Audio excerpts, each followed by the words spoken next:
दोस्तों आज अमेरिका जैसे बड़े देश चाइना को काउंटर करने में लगे हैं। ऐसे में भारत भी चाइना से आगे निकलना चाहता है। आज भारत सरकार लगातार उन चीजों पर ध्यान दे रही है जिन पर फोकस करके चाइना इतना आगे निकल चुका है कि अब वो अमेरिका को भी टक्कर दे रहा है। चाइना की सरकार ने अपने देश में टेक्नोलॉजी को, इंडस्ट्री को, स्टार्टअप को बढ़ावा दिया, लोकल ब्रांड को सपोर्ट किया। यही सब करके आज चाइना इतना आगे निकल गया। और अगर आपने ध्यान दिया होगा तो आपने भी महसूस किया होगा कि भारत सरकार भी पिछले कुछ सालों से इन्हीं चीजों पर बढ़ावा दे रही है, जैसे कि वोकल फॉर लोकल को बढ़ावा देना, इंडियन चीज को बढ़ावा देना, मेड इन इंडिया पर फोकस करना। अभी की बड़ी खबर यह है कि अब भारत में लिथियम आयन और सोडियम आयन के लिए बैटरी फॉइल्स की प्रोडक्शन शुरू होने वाली है। तो आज के इस वीडियो में हम जानेंगे कि कौन सी कंपनी भारत में बैटरी फॉइल्स बनाएगी, इसका प्लांट किस राज्य में बनाया जाएगा, यह कंपनी भारत में कितने पैसे इन्वेस्ट करेगी और बैटरी फॉइल्स इतना इंपॉर्टेंट क्यों है, इसका यूज क्या है। नमस्कार दोस्तों, मैं हूं विकास और आप देख रहे हैं ऑल इंडिया अफेयर।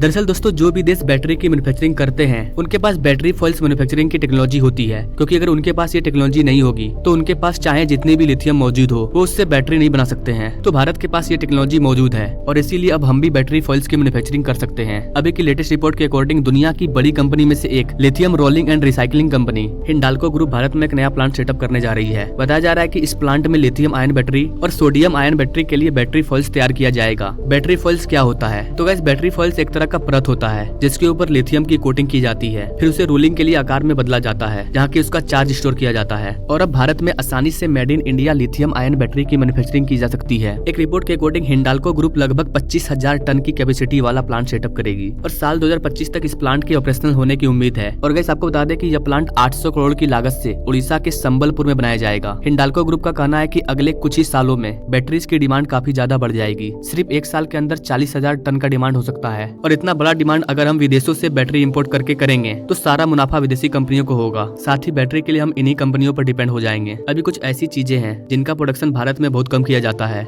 इसमें क्रिटिकल कंपोनेंट शामिल है, जैसे कि battery, enclosure, bus bars, motor housing, safety component, load bodies, ऐसे कई कंपोनेंट्स हैं। ये सभी विदेशों से मंगाया जाता है, लेकिन आने वाले टाइम में सब कुछ भारत में बनाया जाएगा। बताया जा रहा है कि ये जो प्लांट है ये सोलर एनर्जी यानी कि सोलर पैनल से ऑपरेट किया जाएगा, यानी कि इस प्लांट में रिन्यूएबल एनर्जी का यूज किया जाएगा, जिससे हमारे पर्यावरण को कोई नुकसान नहीं होगा। हिंडाल्को इंडस्ट्री एल्यूमिनियम फॉइल्स बनाने वाली कंपनी है जिसका इस्तेमाल रिचार्जेबल बैटरी में किया जाता है। अब यह कंपनी एल्यूमिनियम फॉइल्स के साथ साथ नई बैटरी फॉइल्स में इंटर कर रही है और 800 करोड़ की इन्वेस्टमेंट के साथ अपना प्लांट सेटअप कर रही है। इसके अलावा एक और बड़ी खबर यह है कि भारत में इलेक्ट्रिक व्हीकल को लेकर के एक बड़ा कदम उठाते हुए भारत पेट्रोलियम और Tata passenger electric mobility limited ने देश भर में 7,000 इलेक्ट्रिक व्हीकल चार्जिंग स्टेशन बनाने का निर्णय लिया है और इस पर पार्टनरशिप भी की जा चुकी है। बीपीसीएल ने 90 से अधिक electric vehicle fast charging highway corridor पर काम शुरू कर दिया है और बताया जा रहा है कि 30,000 किलोमीटर से अधिक दूरी तय करने वाले ये कॉरिडोर इलेक्ट्रिक व्हीकल के रेंज की प्रॉब्लम को दूर कर देंगे, क्योंकि इस हाईवे के दोनों ओर लगभग 100 किलोमीटर की दूरी पर एक फास्ट चार्जिंग स्टेशन लगाया जाएगा। और बताया जा रहा है कि आने वाले समय में पेमेंट प्रोसेस को इजी करने के लिए दोनों कंपनी एक ब्रांडेड RFID कार्ड लॉन्च कर सकती है। इससे टाटा EV यूजर्स के लिए पेमेंट करना आसान हो जाएगा, वो डायरेक्ट कार्ड से पेमेंट करेंगे। दूसरी ओर ज्यादा से ज्यादा लोग इलेक्ट्रिक व्हीकल की ओर स्विच होंगे। आपको बता दें कि 7,000 इलेक्ट्रिक चार्जिंग स्टेशन लगाने का जो डेडलाइन है वो 2024 तक तय किया गया है, यानी कि अगले ही साल में ये सभी चार्जिंग स्टेशन सेटअप कर दिए जाएंगे। भारत पेट्रोलियम कॉर्पोरेशन लिमिटेड यानी कि बीपीसीएल का दावा है कि उसके पास देश भर में 21,000 से ज्यादा पेट्रोल पंप का नेटवर्क है। वही Tata passengers company electric vehicle segment में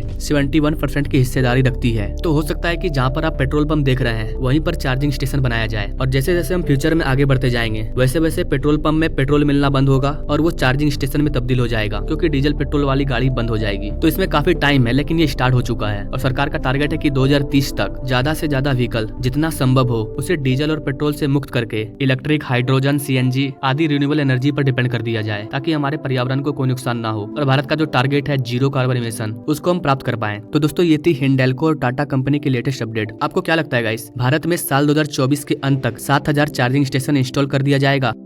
कमेंट करें। अगर आपको ये जानकारी अच्छी लगी तो कमेंट में जय हिंद जरूर लिखें। Now thank you for watching. मिलते हैं अगले वीडियो में एक नई जानकारी के साथ, तब तक के लिए जय हिंद।